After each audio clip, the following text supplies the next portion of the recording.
Yes, sir. Is that right? He was. You were shot 5 times? Yes. You know what? I'm sorry. I'm speaking to him, but you can be quiet here, or you can leave the room. If you're not past the bar, you can't speak.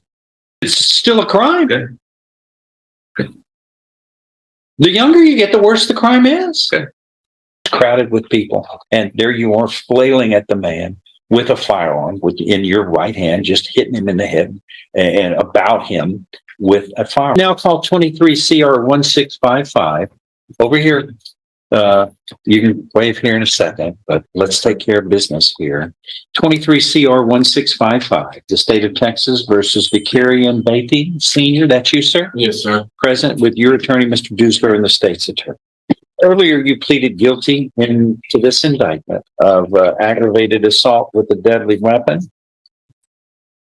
And a pre-sentence report has been prepared. The parties had an opportunity to review it. Are Yes. there any corrections or changes to it? No. Then it is made a part of the record for all purposes. Here, the agreement is whatever sentence shall not exceed a cap of 12 years in prison. So we're looking at no less than 2 nor more than 12 years confinement in prison. You could be placed on deferred or unadjudicated probation for up to 10 years. I think that is it, because a deadly weapon was used as an aggravated assault. I'm unable to grant regular probation. Is that correct, everybody? Correct. That's my understanding. Okay. Nobody says otherwise. All right. The pre-sentence report, again, has been reviewed, and no objections to it. It's made a part of the record. And is this correct? I do not see a criminal history. Yes. Okay. Go ahead, defense. Your Honor, this was a really bad circumstance.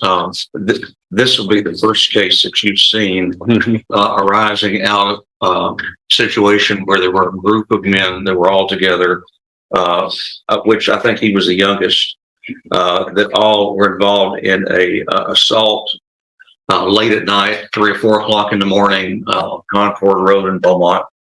And What was at Concord Road in Beaumont? sorry? What was at this location? Is this a business or something? It's a gas station, Your Honor. Everything closed late at night. And Convenience store. right. And this was a terrible situation that he should never have been involved in, and neither anybody else should have either.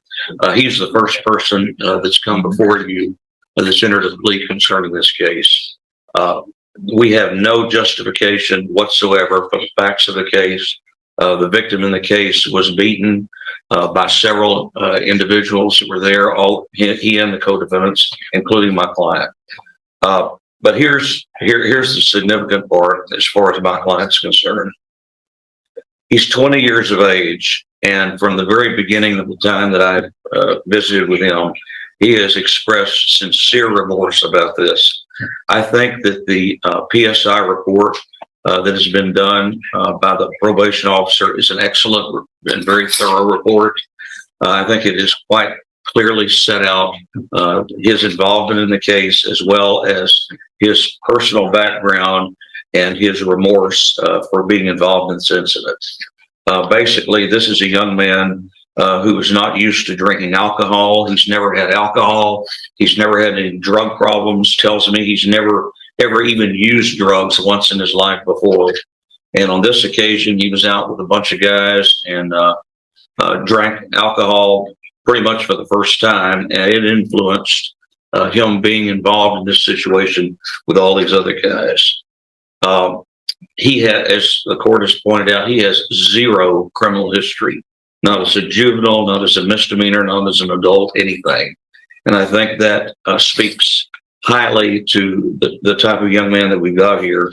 He has not had an easy life, as the PSI report points out. He had a broken home.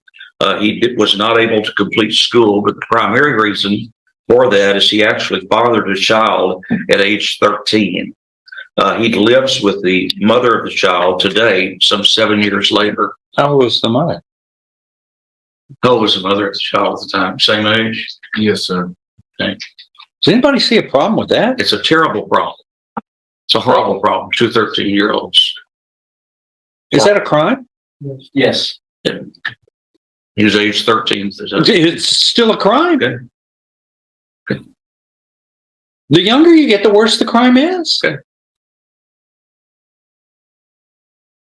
All right. Anyway, so the positive, the negative in this is that he did not have a real good upbringing. He had a tough life. What happened to his parents? Where'd they go? There. Where are your parents? You want to answer that? Mother. I was. So his mother, he's got a mother. I mean, I know too often. You know what? I'm sorry. I'm speaking to him, but you can be quiet here, or you can leave the room. If you're not past the bar, you can't speak. I know too many times I see broken homes where parents are not together. But your mother, were you reared by your mother? And my grandmother. And your grandmother? Okay. You had a parental figure in your home the whole time, right? Yes, sir. Okay.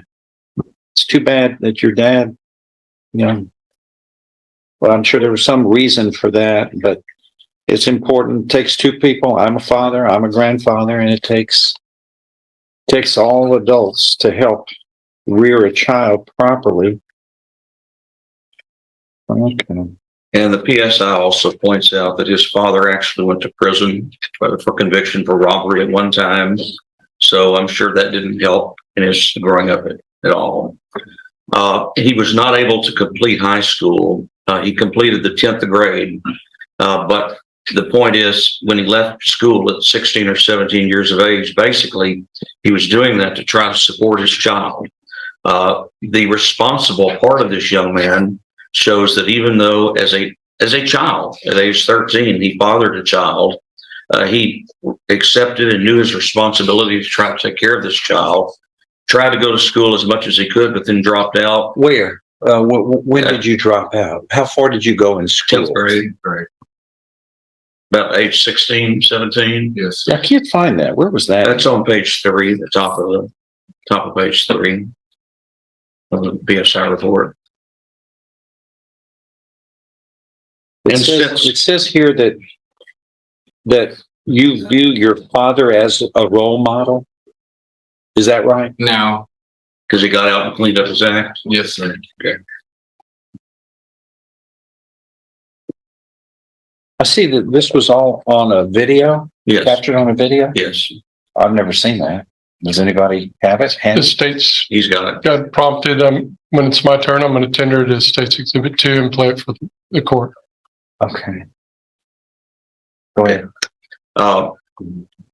Anyway, the point I'm at there is he dropped out of school to try to support his child. He has been working. He's had various jobs and doesn't make a whole lot of money, but he has had various jobs in trying to support his child and to do the right thing. Again, the important point from my perspective with him is that he has no substance abuse history, no alcohol history, no drug history, no criminal history whatsoever. He's had not the best life growing up, but he's tried to make the best of it with the little bit of support and direction, I guess, in life that he has had. This was a terrible situation that you're going to see on video in a minute. It looks terrible. It is terrible. He has no excuses for that. I've never seen a young man that has any more remorse than him. He's got letters of apology that he has written to the court, the victim, and everyone else that's involved in this. And there's no excuse for what happened, but this is a young man that's salvageable, and we would ask that the court grant him deferred adjudication probation, give him an opportunity, and if he screws this up, you're looking at a big hammer. But I don't think he will, because his history doesn't reflect that at all. He just has never been in trouble. He's just not that kind of kid. This was a one-shot deal, and it was just unfortunate. Speaking of one shot, this says the defendant has sustained 5 gunshot wounds. Yes, sir. Is that right? He was. You were shot 5 times? Yes, sir. This was in July of 2022. Yes, sir. He was. What was that all about? He was a passenger in a vehicle that was shot at. Huh? I was a passenger on the vehicle.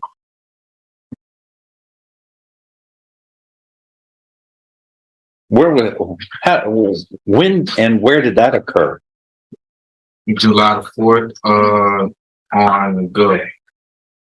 On Gulf Street? 2022. Yes, sir. Was somebody ever charged with the crime? I think so.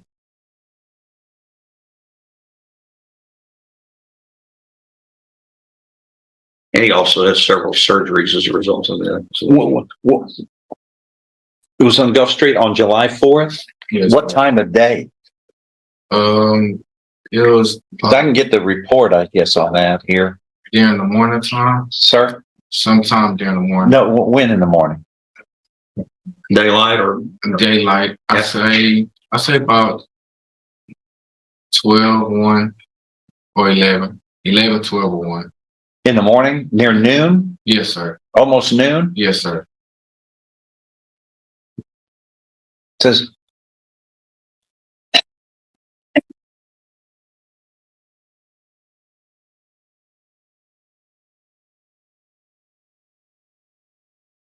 and you were shot for no reason at all? Somebody just drove up and just shot in your car for no reason? Yeah, yes, sir. Well, I really don't know. I was a passenger in the vehicle. Where were you going? To the Regents. Sir, where? The Regents, What's that? some apartments. Who was the driver? A friend, Jalen Foxall. Another one of the co-defendants. That defendant is, the whole reason why I'm assigned to this case is we placed him on probation.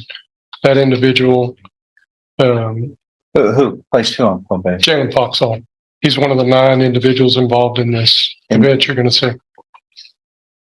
But he was also the guy who was driving the car that the defendant was in who was shot. Is that right? Yes, sir. And I'll submit to the court, Your Honor, that this is the first I learned of this in reading this PSI. I researched all of our records to look for anything that may have been filed by this individual as a victim, and there's no claim, no reports that I can find. You were shot 5 times. You didn't file. Did y'all call the police or something about it?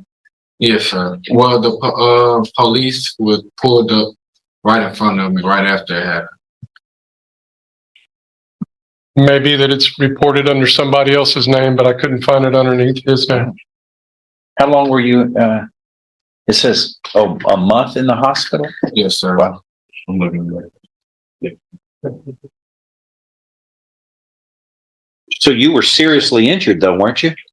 Yes, sir. Do you still have a prosthetic device on you? Yes, sir.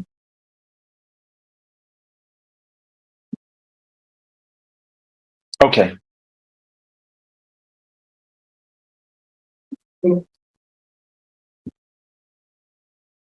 Go ahead. that's what we. That's what you had? Yes, sir. Stay.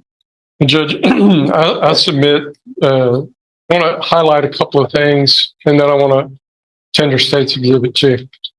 Number one, what defense counsel suggests, I disagree with. I think specifically based upon this individual's choices before this incident, just the fact of being out at 3 o'clock in the morning speaks for itself. Wait. This happened. He says this happened at 11 o'clock. No, that was. That's Oh, this is this case. Okay. Yes. This incident that you're going to see occurs at 3:24 a.m. I would highlight on page 1 that it took our SAU officers, which is a special assignment unit, to identify that this individual that's before you is observed on this video striking the victim with a pistol. Not every one of the individuals involved in that does that, but definitely Mr. Beatty does. And in assessing how I'm going to handle each one of these for the state's benefit,